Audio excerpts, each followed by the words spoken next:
Здравейте и добре дошли!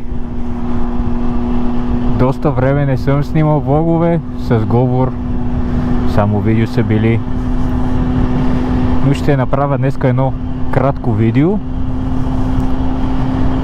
И както може би сте видяли от заглавието, ето този мотор се продава. В момента го взех от Ловеч и го карам към София на едно приятелче. Реши да го продава евентуално, ако се намери някой купувач. Моделът е като старият ми Хорнет, но е с старото табло, аналогово и нормална предница. Също така и старият ми Хорнет се продава. Собственика реши да се разделя, явно приключва с моторите. Не знам каква е ситуацията. Това видео ще е просто да ви кажа, ако някой си търси Хорнет 2005-2006 модела, стария ми Хорнет, доста поддържан от сегашния му собственик, и този Хорнет, който е 2002, ако не се, не, 2003, ако не се лъжа, този модел, също е изключително поддържан мотор, много запазен. Ще ви покажа няколко снимки на екрана, да добиете представа.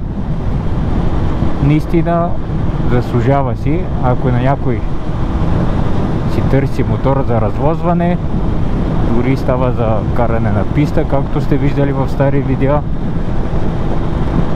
Всичко може да правите с него. На сепарева баня да карате, по дефиле да карате, на писта да ходите, да се развозвате, кафе турист, каквото сърце ви иска.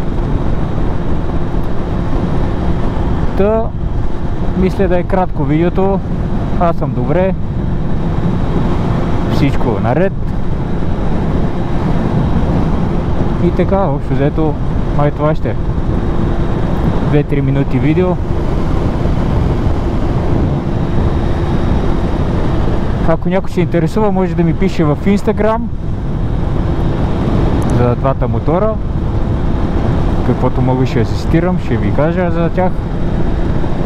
И така, сега, ако искате, се насладете на пейзажа, така да го кажем, и на карането. Ето един колега раздава газ. Същото, което съм забелязал на този мотор в сравнение с CBR-а. CBR-а някакси, той все пак си е пистов мотор, но някакси ме подтиква да го карам по-бързо и повече газ да му давам. А този, сега като се качих на него, го карам от около 20 на минути. Някакси то не ми се дава газ, искам е така просто да си карам, да се воза, да се наслаждавам на гледката. А CBR някак си ме потиква отвътре да му дам газ. Той не че върви много ден, но така искам газ, газ, газ. А този е лежерно.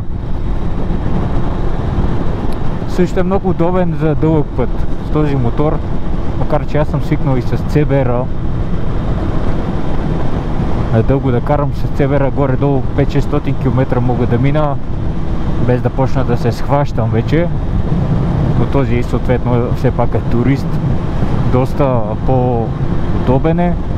Стойката му е изправена, краката не са толкова сгънати. Има краш тапи тук, на които може да си почивате ето така и се едно сте си на канапенце. Ако имаше и един круиз контрол, да си пуснеш и, както се казва, само гледаш напред в една точка и... Но все пак трябва да внимаваме, нали? Мисълта ми е, че доста по-комфортна, все пак турист. Както казах, CBR си е пистов мотор. И какво ще може да вие знаете за този мотор, железен е. Говориме на Хорнета двигателя. Да, ако имате някакви въпроси, задавайте в коментари. Ако не, ще поснимам малко тук по магистралата към София. Насладете се! Пожелавам ви да сте здрави, да се пазите и до следващото видео. Чао!